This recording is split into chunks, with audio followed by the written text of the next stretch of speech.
The idea for this episode came to me this morning when I finished my meditation and I looked at my office chair in front of me. I know, sounds a bit weird. Let me explain. I looked at the metal structure with the 5 legs and the rolls at the end of it and reflected on how, from my perspective, most legs of that metal structure seem to have different length. But I know that it's just from my perspective of where I'm sitting and how our eyes take in that information and then how our brains translate it into an image.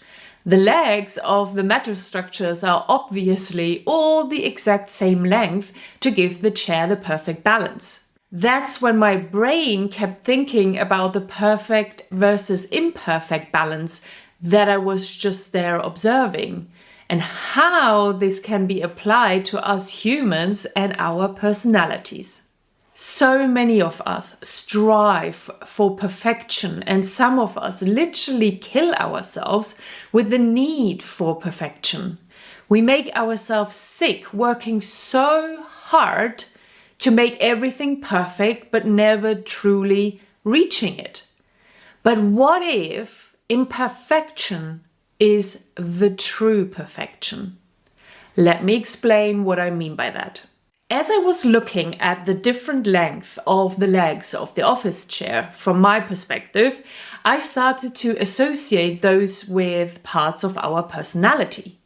Let's take an example of 5 personality traits, and the length of each leg is how high or low somebody has this trait developed, okay? So one personality could have high openness and high agreeability, a bit less flexibility where one leg is a little bit shorter, and then much less confidence and much less being ambitious where the legs look to be really short. That's what we could perceive in a human person, right? We could observe this in somebody we know quite well, like a colleague or a relative. From our perspective, this could be our assessment of these 5 personality traits showing up in that person. But it might not be like that at all. That's just how we see it from our perspective, which is influenced, first of all, by the limited information we have about the person and our own perception and understanding of those 5 personality traits. And to be honest, most of the time we probably focus only on one thing in the person, only on one leg of that office chair. We might judge them or criticize them for having low confidence or a lack of ambition. Or we look up to them as we see their vast openness and flexibility. But we don't see the rest of the mix. We don't see the full picture. Just because you perceive somebody to have high agreeability and low confidence does not mean that that's bad or that it's wrong. What if they have the perfectly right amount of agreeability and confidence for their personality and their lives? What if their perceived imperfection is the perfection that the universe, God, and nature intended? What if that mix of personality traits created a perfectly balanced person like the metal structure of an office chair? Let's look at another example, this time with physical attributes. Let's say a person has high muscle tone and vitality, is a bit less fast, but just a tiny bit, where one of the legs is just a tiny bit shorter than the other one, and has short legs and not the best core strength. From our perspective, we might say, wow, this person is really fast with those short legs. And maybe that in itself is perfection. Not being fast with long legs, no, instead being fast with short legs. It's a perceived imperfection that makes this human perfect as the universe intended it to be. It's about seeing the bigger picture. If something seems not perfect in someone, you can be sure that the person has something else that is balancing out that perceived imperfection. The mix of our personality traits and our physical attributes make us the perfect mix in the end. But we would never be able to see the totality of the perfect mix of another human being. We are not even aware of our own perfect mix, right? What I take away from this metaphor is that we don't want to judge the book by its cover. The limited information we have about another human being is, first of all, not everything there is to it. And secondly, our perceived observation might not even display the right picture as we see others through the lens of our own perceptions that are unique to each of us. Instead of focusing on perceived limitations in someone, we can decide to be curious about their extraordinary gifts, talents, or strength. Instead of pointing out their weaknesses, which might not even be the true reflection, right? We want to see the bigger picture of the person's personality and look as well at their strength. We all have them.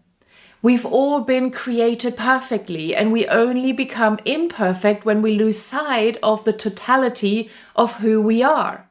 And then my mind went even further. What about how we perceive ourselves to be imperfect most of the times? We can easily criticize ourselves for being less confident or having short legs, but is that not as short-sighted as we are with others? We pick one part of us that seems imperfect and disregard the other traits and attributes that make up the totality of the mix of a perfect personality, our personality. Let's take one more example, this time about the mix of emotions someone can have. You know I love to talk about emotions. Assume the person is myself and I have high levels of frustration and contentment, a little less feelings of peace and low levels of anger and satisfaction. It would be pretty easy for me to judge myself for feeling often frustrated and very little satisfied in my life, right? I can decide to only look at these perceived shortcomings and focus all of my attention on changing those, disregarding at the same time that I feel as well, high levels of contentment, an adequate amount of peace, and low levels of anger in my life. Is that not something that resonates with you? Picking parts of your life or yourself and judging them? Telling yourself again and again how your life is imperfect, and most certainly that you are imperfect. Not realizing that this is just one part of who you are, one imperfect part of you that completes the perfection that is called you. I invite you to think about this balanced metal structure of an office chair next time. I know, it sounds a bit crazy, but just go with me here. Next time you argue about an imperfection in your life or in yourself. And tell yourself to look at all of the 5 legs of that structure that makes up you. Find 4 other things that make up who you are and that create that perfect balance. I know it might sound a bit weird and it will feel weird the first time you do it. But what is your option? To keep seeing just this one part of who you are and use it to bring yourself down? Have we not done enough of that to ourselves and others in our life? How about doing something new? Something that will give you permission to celebrate your uniqueness. Thank you so much for listening to my crazy thoughts from this morning. Allow yourself to have these kinds of crazy thoughts that can create the most beautiful messages for the people in your life and most importantly for yourself. I'm very grateful for having had this train of thought this morning and deciding to actually make an episode out of it. It has helped me to see you and myself from a new perspective. And with that, I love you and leave you. Talk soon and bye-bye.